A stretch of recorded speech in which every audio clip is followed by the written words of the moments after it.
The Las Vegas Strip is America's field of dreams. A world of chance where anything seems possible. And winners and losers are clearly drawn.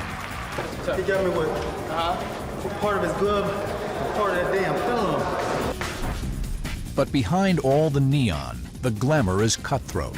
And if you get injured badly enough and you can't dance, then you can't eat. You don't have a job anymore. And even fame has its price.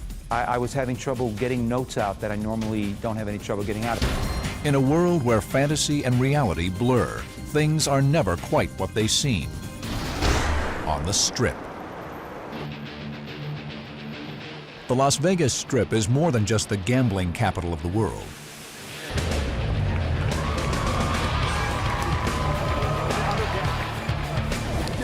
It's also the epicenter of championship boxing. Every year, Las Vegas hosts some 200 title fights, more than any other city in the country. Dr. Tony Alamo will be there for almost all of them. Tonight, it's a 6-fight card at Caesar's Palace, capped by a welterweight title fight between Shane Mosley and Adrian Stone. The 37-year-old Alamo is one of boxing's ever-present ring doctors, the physicians who oversee every bout.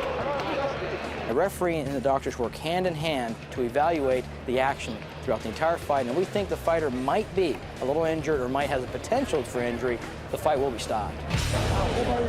How is he? Okay? He's okay. There is at least one ring doctor at even the most minor bouts. For important matches, like tonight's title fight, the number goes up. We usually like to have at least 4 doctors for these events. How it usually works is we have 2 doctors at ringside all the time. The reason why you need 2 doctors at ringside is when the action starts, one doctor may not have enough time to evaluate both fighters in between rounds. You know there's only 60 seconds. So by putting 2 doctors at each side, we can quickly get access to them and evaluate them appropriately. The 3 and 4 doctors then will travel with the fighters after each fight all the way to the dressing room and do another physical to make sure they're okay. Tonight, they are one physician short. Dr. Alamo is working one of the corners, but they will all rotate as dressing room doctors. Virtually every fight produces injuries. That, after all, is the point. It's up to the ring doctors to determine how serious they are. It could be anything from fractured hands, separated shoulders, and unfortunately, there has been history of actual fighters dying in the ring. We're very fortunate that has not happened here in close to 2 decades here in Nevada. Tonight, there are no serious injuries at Caesars, in part because of the advanced preparation of Alamo and the other ring doctors. Ensuring the safety of the boxers actually starts the day before the fights.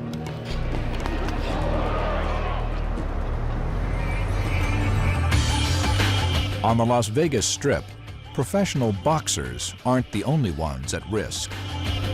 Hundreds of dancers who perform in the nightly stage shows are also vulnerable to injury. At the Mirage Hotel and Casino, the Siegfried and Roy show is performed on a stage built out of solid steel. Wood isn't strong enough to support the weight of the elaborate props.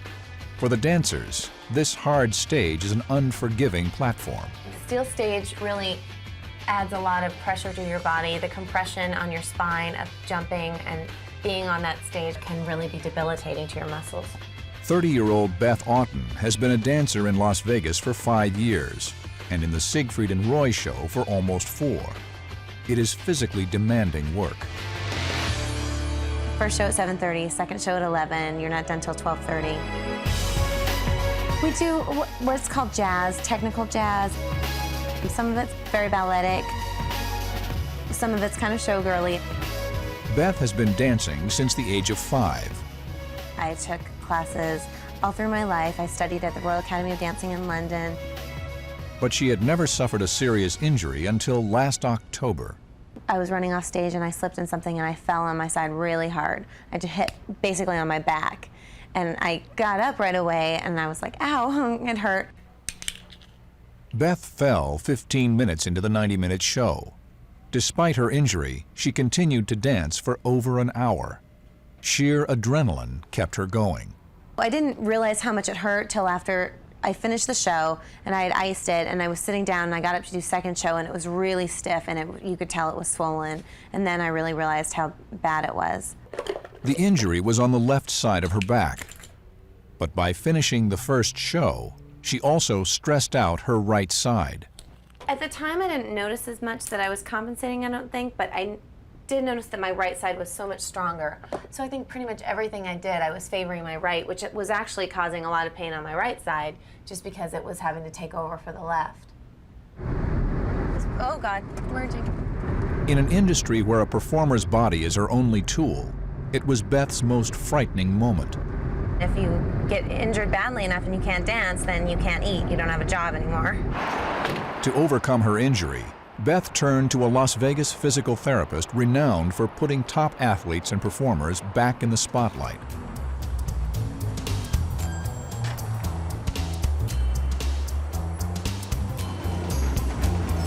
The lure of Las Vegas brings in more than 35 million visitors a year.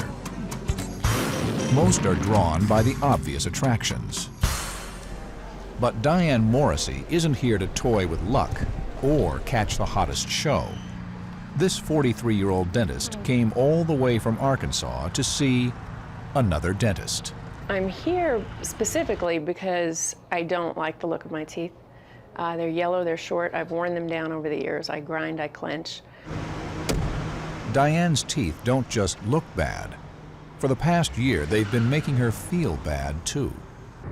Stress through the neck all the time, constant, kind of a nagging pain, chronic tingling in my fingertips, and just tightness all the time. Diane knows what the source of her problem is. It comes from my bite not actually being lined up correctly, so it puts extra stress on these muscles and everything translates and causes problems. And now she's traveled 1,400 miles just to see the specialists at LVI, the Las Vegas Institute for Advanced Dental Studies. LVI is at the forefront of a growing field of dentistry. We're going to be talking about the cementation process today for you to see. Founded by Dr. Bill Dickerson, LVI is a training ground for dentists from all over the world who want to learn what's called neuromuscular dentistry.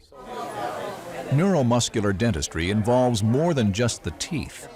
The idea is to see how the jaws, joints, and muscles all interact, with the bite as the focal point.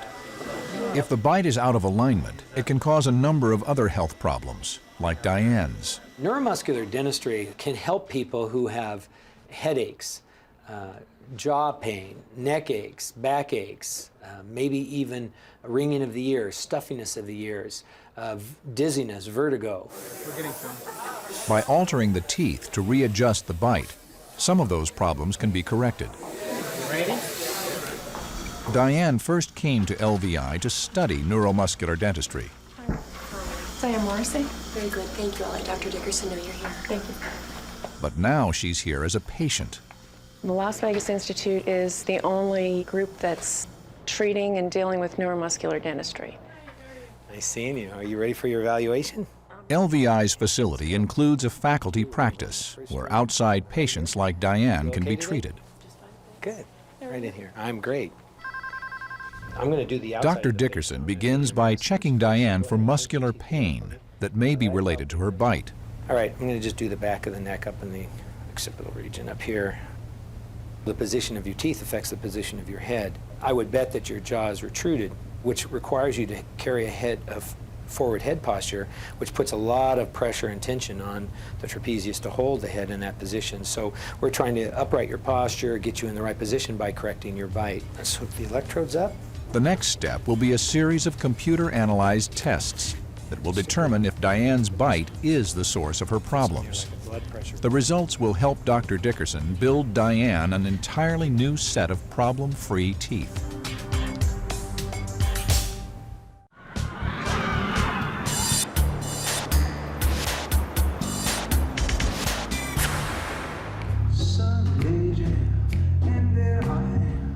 Las Vegas is synonymous with live entertainment.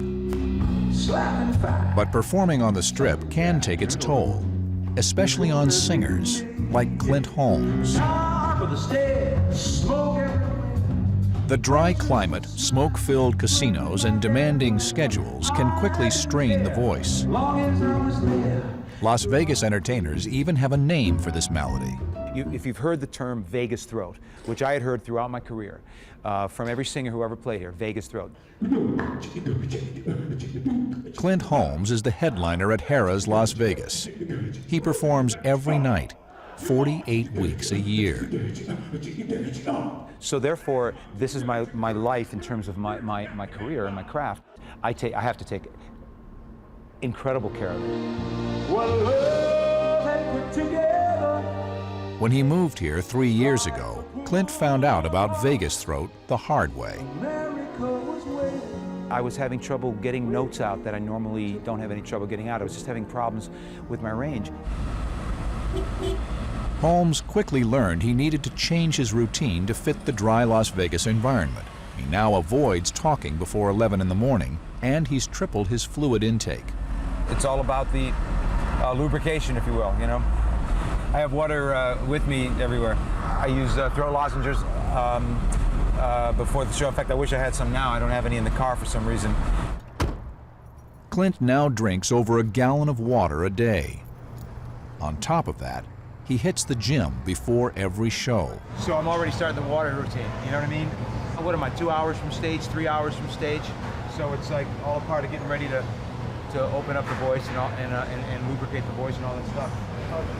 At least 5 days a week, Clint works his voice by working out his body. When we talk about singing correctly, a lot of what people mean by that is that the throat should be totally relaxed. So where does the power come from? The power comes from the legs, power comes from the diaphragm, power comes from everything so that the throat is relaxed. After an hour at the gym, Clint has one more stop to make before tonight's show. His doctor's office, because his voice is being further strained by severe allergies. The Las Vegas Strip is a smoker's paradise. There are few rules restricting cigarettes in Nevada, and a higher percentage of smokers than in any other state. Nearly a quarter of all deaths here are attributable to smoking. Nevada leads the nation in lung cancer. I think it is the #1 smoking town in the United States. And yeah, it's got to affect anybody who's in the clubs, in the casinos. It's got to. Chuck Rosson, a musician in Shout, a 50s show at the Westward Ho, was a hardcore smoker most of his life. I smoked for about 30 years. Maybe longer, about a pack a day. When he moved to Las Vegas about 1.5 years ago, it reinforced his habit. When I got here, I figured, yeah, now I can smoke anywhere I want. I never tried to quit. Never tried to quit. Never had the desire to quit. I enjoyed it. Showtime. But a sudden illness made him rethink the addiction. I got real sick. And I just didn't smoke for a week. And I figured, well, if I haven't smoked for a week, you know, why start again? Chuck stayed off cigarettes for 3 months, but it didn't seem to help. Well, I was coughing up blood. So that kind of, you know, made me a little scared, you know. I thought, well, this can't be right. There's something wrong here. So I went to the doctor, and he found something, a tumor in my bronchial tube. The tumor was malignant, and one of Chuck's lungs was collapsing. I didn't really stress about it. I figured, you know, if my time has come, my time has come. If not, not. Chuck's lung cancer seemed like an automatic death sentence. His best hope was a promising new technology. Chuck turned to Dr. J. Francis Turner at the University of Nevada School of Medicine. If a cure wasn't possible, maybe a longer life was.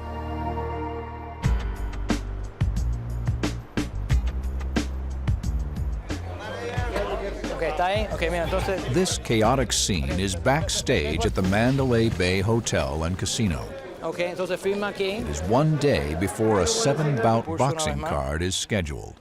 Look right here in my eyes. Dr. Tony Alamo and the other ring physicians, there will be 4 for these fights, must screen all 14 boxers.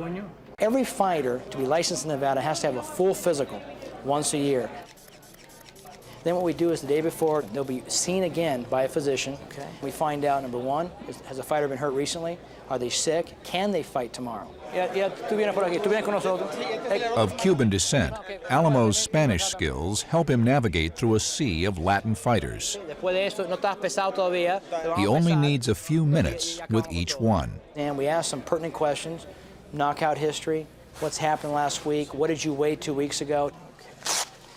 But getting Dr. Alamo's okay is only the first step in a boxer's backstage ritual. Okay? All right, está bien. Okay? Then they go to the next stage, which is the actual official weigh-in. Of course, they got to make weight. If they don't make the weight, they're not going to be fighting tomorrow. First, ladies and gentlemen, we invite up to the scale from Albuquerque, New Mexico, the four-time world champion, Mi Vida Loca, Johnny Tapia. At the weigh-ins, the fighters must prove they don't exceed the weight limits of their division. 125.5 pounds for Johnny Tapia. This is where the excitement begins, and it will finish tomorrow with the actual bout. There they are, ladies and gentlemen.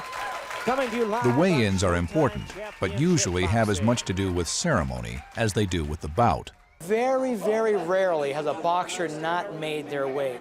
140 pounds, right at the limit for Felix Flores. They've trained for this. They're professional boxers. They know what they're doing. Cobrita Soto. Fighters generally want to be as close as they can get to the top weight limit in their division, but sometimes they cut it a little too close.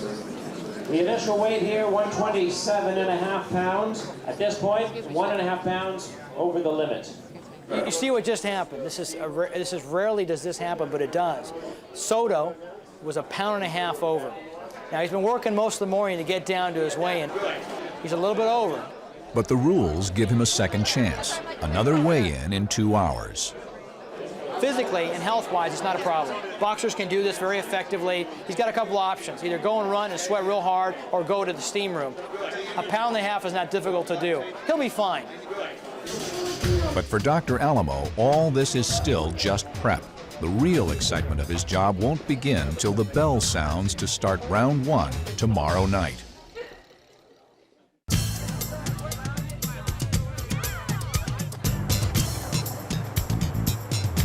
At the Las Vegas Institute for Advanced Dental Studies, Diane Morrissey is about to find out if chronic pain in her neck and tingling in her fingers is being caused by her teeth. So what we're going to do with Diane today is to hook her up to this computer so that we can actually get a reading of her muscles and see whether they're comfortable or not, and what it would take to get them comfortable, where her jaw would need to be to make her muscles comfortable. Clinch again for me. LVI relies on a new generation of computer-based technology to diagnose and treat its patients. They're all tight. Let's hook the electrodes up. In Diane's case, Dr. Dickerson begins by placing electrodes on her facial muscles that will relax them. Then he'll perform a series of tests on her teeth and jaws that are recorded by the computer. I'm going to do a clinch test now just to see how good you can clinch. This is the heart and soul of neuromuscular dentistry, being able to actually record and read how the patient feels rather than relying on subjective opinions of the patient saying, yeah, that feels okay, because a lot of times the patient may not know just how good they can feel. Okay, clinch hard, hard, relax. And this shows the activity of the muscles clinching. You can see she's resting and then she clinches. She's biting much stronger with her left masseters than her right masseters. After the clench test, Dr. Dickerson will listen for defects in Diane's jaw joints. Okay, Diane, we're going to put the joint sonography headphones on. These will listen to the noise in the joint. Tap when the teeth are there and you're wide open here. The noise level tells Dr. Dickerson if there's a joint problem that may be causing Diane's uneven bite. But you notice that right in the middle of your opening and closing you have some noise. That tells us, mainly on your left side, that you have some sort of defect. Okay, we're going to put the little jaw tracking headgear on. This will just measure the way your mandible moves. Next, Dr. Dickerson checks Diane's jaw movement. I'm just going to have you open as wide as you can, slide way off to one side. Side to side is as important as up and down. Okay, The last step is to get an accurate model of her bite. After 2 hours of testing, Dr. Dickerson finally has a reading on Diane's problems. We determined that, in fact, she had a bite problem. She was a little overclosed, actually a lot overclosed, and slightly retruded. The solution is what's called a full mouth restoration. Diane's teeth will be shaved down and covered by a set of porcelain caps, which will realign her bite. And hopefully, as we'll find out, will alleviate some of the other symptoms that she's experienced from her bad bite.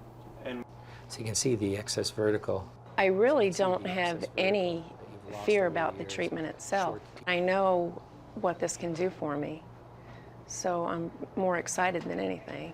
So now they'll be able to be normal-sized teeth as well. The next step is to use the test results to create a model of how Diane's teeth will be rebuilt. Remount it, but I'll loosen this a little bit. In a week, she'll return to Las Vegas to have her old teeth cut down to stubs.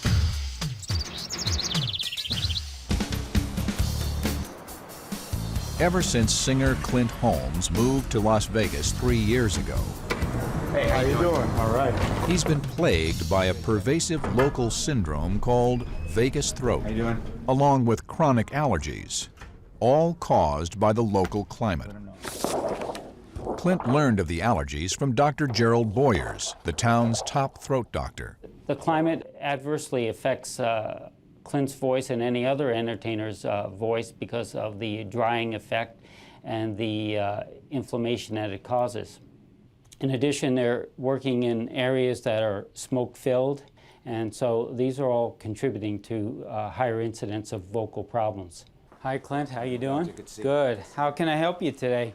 To combat the allergies, Clint must take daily doses of a prescription allergy medicine. To further protect his voice, he sees Dr. Boyers 4 times a year. Have you just open up your mouth? That's great. Dr. Boyers checks Clint from the outside in. We're going to get the laryngoscope set up here. With a flexible fiber optic device called a laryngoscope. It lets him get a close-up view of Clint's vocal cords and surrounding tissues. And just breathe through your mouth. The laryngoscope sends back a picture the doctor can watch on a TV monitor. Good. We're getting a good picture of your voice box. Now I want you to say E for me. Good. Good. Breathe. That's it. Say E. Good. Another breath. Vocal cords look like they're moving very good. There's no evidence of any significant inflammation on the vocal cords, but there is a touch of redness in the back part. Dr. Boyers thinks Clint may be having episodes of acid reflux, stomach acid that rises into the esophagus. If so, it's irritating the back of Clint's throat. And I'm also going to give you a medicine that may help cut down the amount of acid that's in your stomach when you're sleeping at night. He had no evidence of any major problem with the vocal cords themselves. How much are you singing now per week? Well, fortunately, we've cut back. We're doing 1 a night now. We decided to give him 2 medications, one to treat the reflux and the other for the allergic rhinitis that he had. Thanks. Okay. Thanks My for seeing pleasure. us. Good to see you, doctor, as always. We'll see him back and follow up in a few weeks and make sure that he's having no complaints or that we're treating him aggressively. By 6:30, Clint makes it to his dressing room at Harrah's Las Vegas. As people begin taking their seats, First thing I do is I turn on my humidifier for obvious reasons, just to get some humidity in the room. Clint sets the wheels in motion. There it is. For the final phase of his preparation before the curtain rises. From stretching to steaming. It's a half an hour before the show, so this is when I really open up my voice. And by now there should be some steam in there. Yeah, there's steam in there. So I'll go in there and I steam for the next 20 minutes and open up my voice. So I'll see you later. See you on stage. 30 minutes, half hour.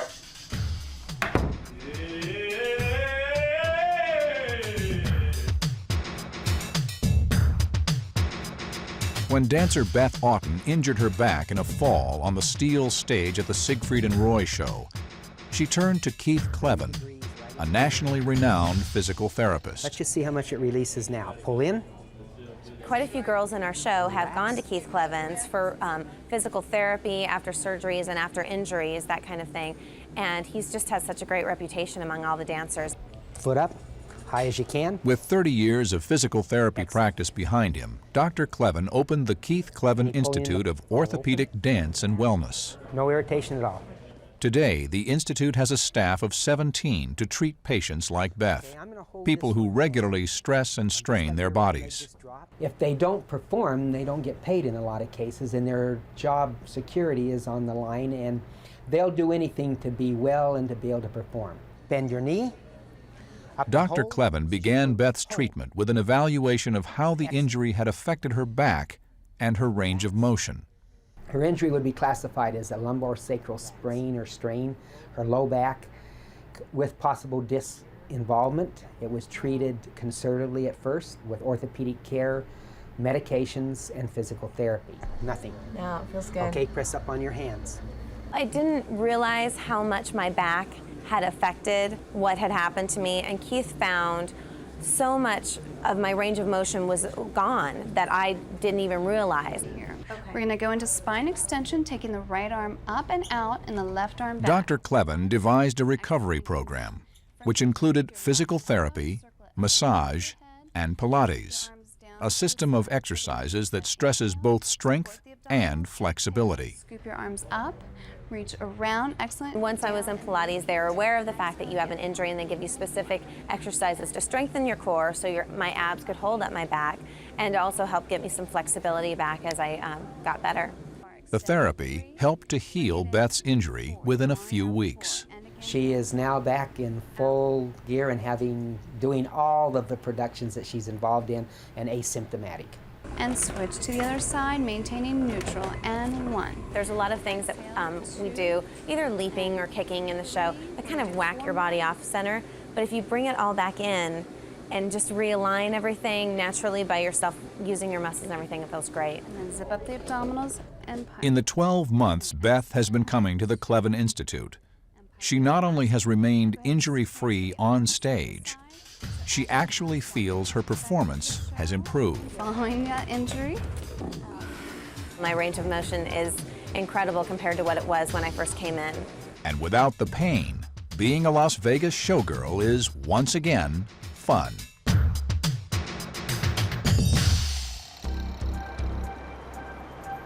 Just beyond the Strip, And what are we doing for you today? Who knows? at the University Medical Center, musician Chuck Rosson tries to keep things light. I like it. Isn't that just wonderful? With a cancerous tumor already removed from one of his lungs and 3 months of radiation therapy behind him, Chuck has come in for a new round of tests. Chuck was first diagnosed with a tumor blocking his left lung in September 2000. He was referred to cancer specialist Dr. J. Francis Turner. A CAT scan showed that there was an abnormal growth in the middle part of the left lung. So then I took biopsies and made the initial diagnosis. Lower your head a little bit. Yeah, he gave me a really poor diagnosis. He said, I don't think we're going to be able to save you. We're just going to buy you some time. By the location, the size, and the type of tumor, we knew that he was not a surgical candidate. We could not cut it all out. Use some oxygen to maximize the oxygen in your blood. Using a laser, the doctor removed 80% of the tumor obstructing the airway, but it was far from a cure. Some nice deep breaths. He unfortunately can't have that total excision, which means that he's suffering from a disease that's slowly growing and will eventually close off his left lung and cause it to collapse, which will make him very short of breath, and he'll probably develop infections and die from this. Nice deep breath. Chuck will know more after today's tests. The results are a life or death matter. Okay. We'll see you in the recovery room. But Chuck refuses to feel afraid. No, not at all. When I was in the cancer ward, I saw so many people that were just had it so much worse than I did. You know, I felt, lucky, just incredibly lucky. To assess Chuck's status, Dr. Turner will use 2 radically new and highly sensitive imaging techniques inside Chuck's lung. I can tell right now. What he hopes to see is a tumor in remission. Okay, we're good.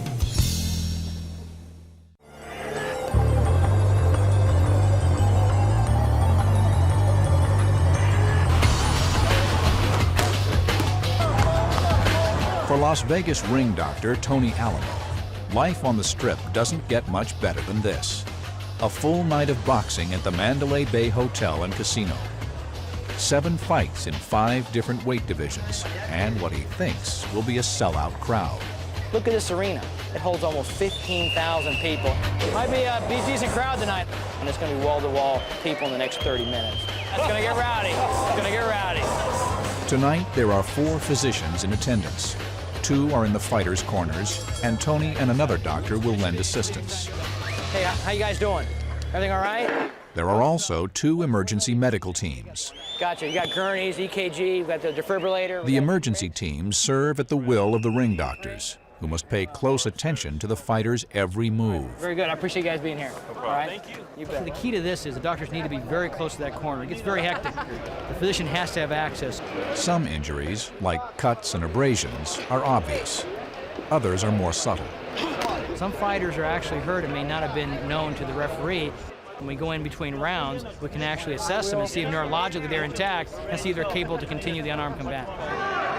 Alamo says one of the keys is to watch a fighter's eyes.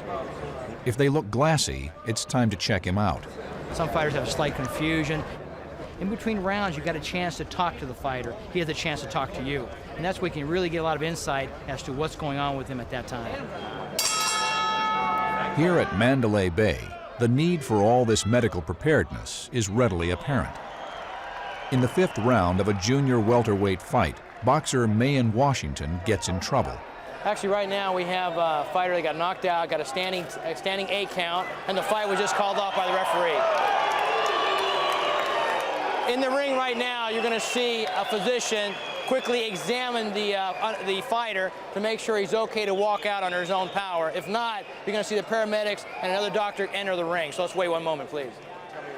Washington is being checked by doctors Margaret Goodman and Gino Signorino, who've been working the corners. Ladies and gentlemen, at the 2-minute 38-second mark of round number 5, referee Kenny Bayless counts 10. Your winner by way of knockout, Rodolfo the Cobra Gomez. Sig! How's he look? They've got a little corneal abrasion. How you doing? I'm Dr. Alamo. You okay? Right now, it's slowly wearing down, you know, the blurriness, you know. Okay. He got me with part of his glove and part of that damn thumb. You felt it when it happened? I felt it. You knew when it happened? I knew it. I couldn't even, for like 30 seconds, I couldn't even see out this eye. It was just, you know. We're going to have a physician take a look at you when you get inside the room, all right? Make sure you're okay. We're going to go ahead and have Dr. Signorino look at his eye, make sure it's okay. If it needs to be treated tonight, it will. If it can wait for the next 48 hours till he sees his private doctorate, he'll decide that right now. That's when I went down to a knee to try to get that 10 seconds. And then after Dr. Signorino decides to send the boxer to the hospital to have his eye checked. What I'm going to do, though, is send you over to the hospital, have the doc look at it. We want to make sure if there's any abrasion on your cornea, it may need antibiotic ointment or something. We want to make sure that it doesn't get infected. All right. So I'll give you an insurance. But the fighter isn't just abandoned to the hospital. Now, that fighter needs to get specialized attention, either acute emergency care or more specialized and can be done as an outpatient. We will follow up. We will direct the fighter to the appropriate specialist, and then we will follow up to make sure that actually happens. So far tonight, Mayan Washington is the only injured fighter. He'll have to wait at least 6 weeks before getting back in the ring, until his eye heals. For the boxing docs, the night is still young, and there are more bouts ahead.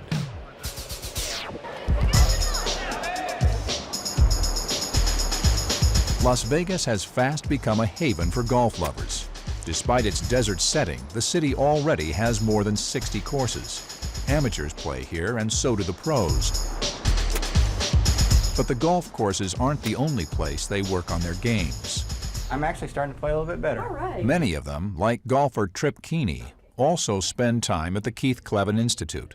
Hey, bud. Keith, how are you doing? How are you doing? Doing great. You all right? Good to see you. Trip has come here for 3 days of physical therapy in hopes of making a comeback. Go. The 28-year-old Trip was a top amateur in the early 90s, a college All-American. 29.3. Then a shoulder injury changed his perspective on the game. My main focus is on the PGA Tour, but then I realized an injury could take it all away, and you know, I kind of lost my desire a little bit. Chin hold right there. He got married, had a baby, and built a successful business career. Same. 45 degrees, excellent. But about 6 months ago, he began dreaming of the pro tour again. Right now, I'm trying to make the decision whether I want to be the best amateur 25 and over in the world, or maybe trying to tackle the PGA Tour. Let's go out and do some motion and stability testing and strength testing. Sounds good. Okay. All right. One of the people he turned to was Keith Clevin. He was seen 3 months ago with a goal to come out of retirement. Hold. Excellent. Push. And he's here to find out what he's improved on and where we need to keep going on his comeback fitness trail. Again, come on. Everything you have, Trip. Come on. Good. You know, you have to have strength, power, endurance. Good. Come on, one more. You also have to be flexible, so it combines a lot of the necessities of an athlete. It's a lot harder than it looks. Good form. Excellent. Every 3 months, Tripp flies in from his home in Texas. Just watch your wrist. Make sure it stays nice and straight. He consults with the therapists on everything from exercise Well, I occasionally have a blizzard, but it's okay. Awesome. to diet. I came in May and weighed 195 pounds, and this morning I weighed 171. Nice. I'm eating better. I feel great. Very nice. Very nice. Because this is the hardest one. Golf relies heavily on back and abdominal muscles. Tony Reed, who counts Tiger Woods among his clients, helps Tripp develop a program specifically designed to enhance his game. Put the feet on the ball. Now put Working on a styrofoam roller under his back promotes balance and strengthens Tripp's back and trunk muscles. Made a ton of improvement on the roller, but still a lot of work needs to be done. I need to strengthen my core some more. I have a tendency to kind of relax and not keep my core center tight. So I'm going to work on that. Tripp is right-handed, and this exercise works some of the muscles he uses in his swing. and then go through a simulated backswing and just. They even have an isokinetic machine that isolates the downstroke of a swing. So stagger those a little bit and grab them the way you would a normal club. Right. What we're doing here is he's simulating his golf swing, and he has a little bit of resistance with this band. Each time he comes into town, Tripp will typically spend 2 or 3 days at the Clevin Institute. Then he takes what he's learned back home with him. I'm a lot stronger, my flexibility's better, and my golf crank game's improved tenfold. Do a few with that arm and then some with the other arm. He's doing very well because he was runner-up this past weekend at the Western Amateur, which is very big. It shows that he's starting to really come back as someone to contend. We will see him again in 3 months. Tripp still hasn't made a decision about whether he'll try to qualify for the pro circuit, but he seems to get closer with every visit he makes to Las Vegas. Tony, thanks. Awesome, dude. Yeah, appreciate it. Thanks. See you soon, later. all right? Okay, all right. Take care. Okay. At the University Medical Center, lung cancer patient Chuck Rosson is about to undergo a state-of-the-art chest exam. All right, lights down, please. He was diagnosed with a type of lung cancer, and I went down and cut the majority of the tumor out, and now we're going back after additional therapy to see if the tumor has grown back or not. Dr. Turner will use a new high-tech viewing system called a Life Unit for lung immunofluorescent endoscopy. This is the only Life Unit in the entire state of Nevada. What we do is go down through the mouth and then thread this cord into the trachea, the main windpipe, and then down to where the trachea branches into the right and the left lung. The Life Unit feeds a picture back to a TV monitor.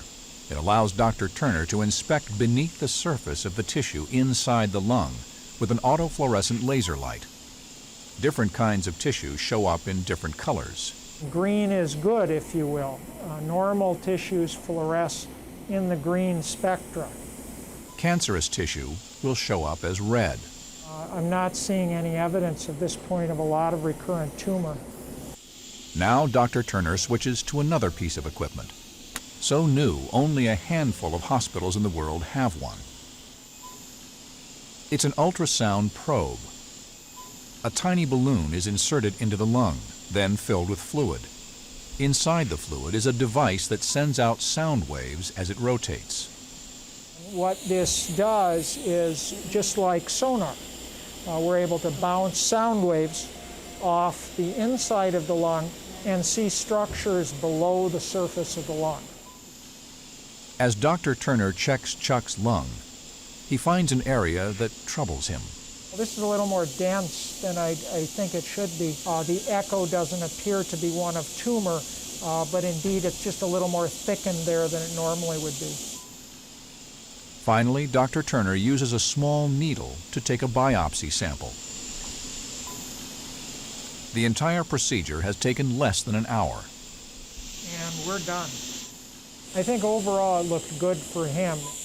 The radiation therapy has been effective, and we've just got some scar tissue to deal with. It seems like good news, but Dr. Turner won't know for sure until he gets the biopsy results from the lab. So the plan is we're going to do your upper arch first. It is Diane Morrissey's second trip to Las Vegas to visit LVI, the Las Vegas Institute of Advanced Dental Studies. Oh, that's good. Her emotions are running high. Excited, a little apprehensive.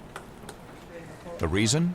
To correct problems with Diane's bite that are causing pain and discomfort, Dr. Bill Dickerson is about to start rebuilding her entire mouth. We may be able to do a one-bite step on her. I'm going to pop out my suggestion, okay? All 28 teeth will eventually be fitted with porcelain caps that will correct the way her teeth fit together.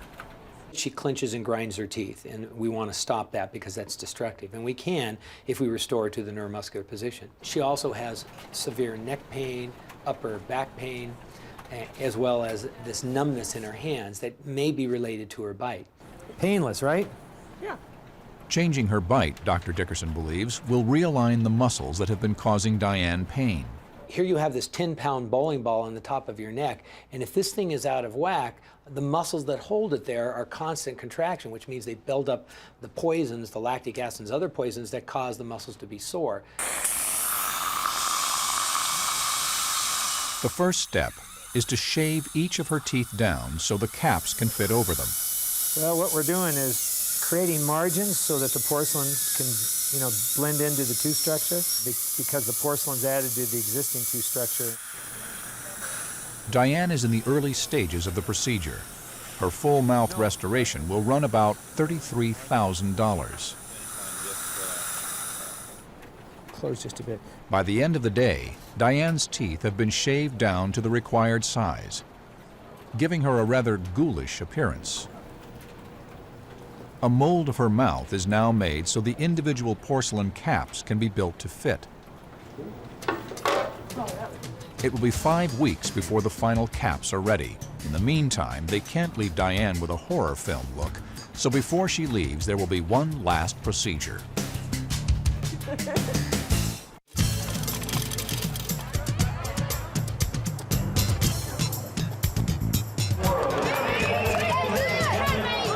At Mandalay Bay, ring Dr. Tony Alamo is still in the thick of things. Doing good, doing great, doing great. The bouts continue, with one fighter after another needing medical attention. All right, no headache, right? Oh, no, I ain't got no. Even if it's just a quick check to make sure he's okay. 2. Boxing is institutionalized mayhem, and Alamo spends most of his night dealing with its wake. We would not do this if we thought these fighters were not safe. They are very safe. We've done everything, crossed the T's, dotted the I's. We all feel very comfortable that these fighters are not in any danger whatsoever. We will not allow it. It should be an exciting bout.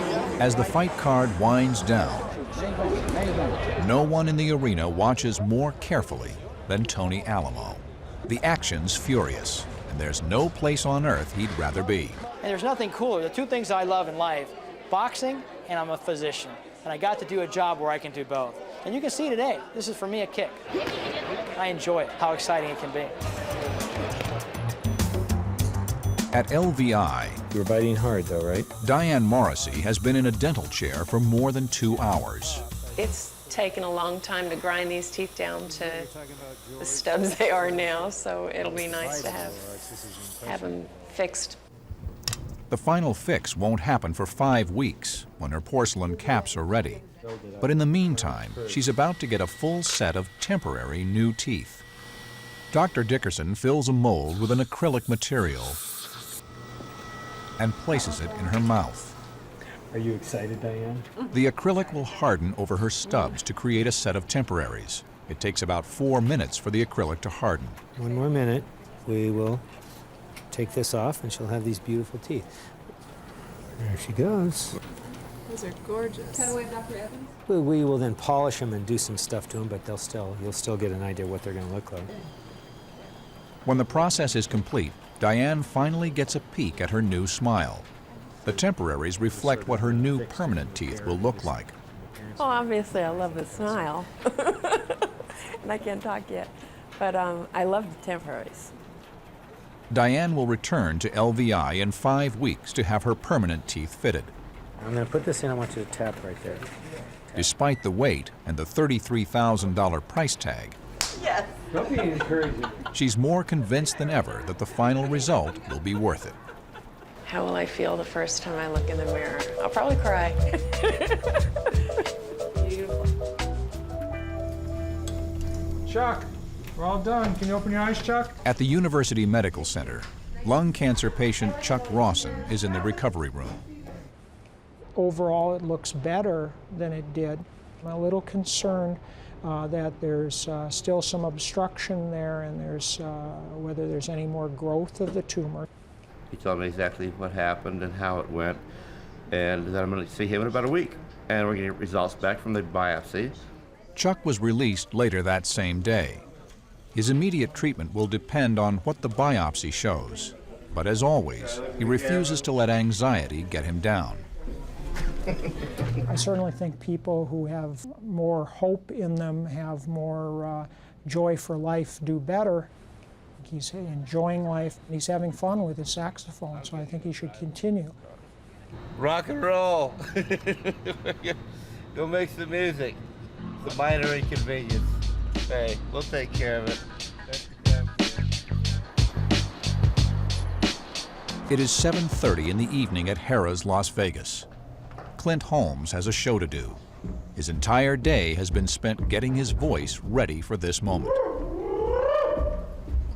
Thanks, man. You hear some, especially younger singers, say, look, I want to do what I do naturally. You know, I don't want anybody telling me how to sing.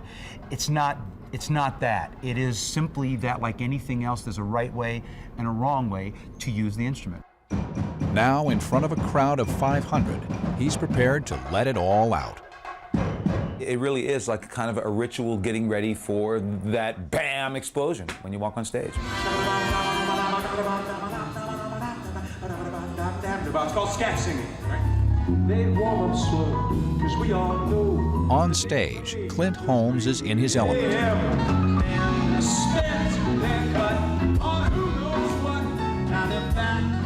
All the precautions he has taken to guard his voice are worth it for his nightly 90 minutes in the spotlight. When I'm singing night after night after night, I'm on my game. I'm very blessed. I remember from the rendezvous.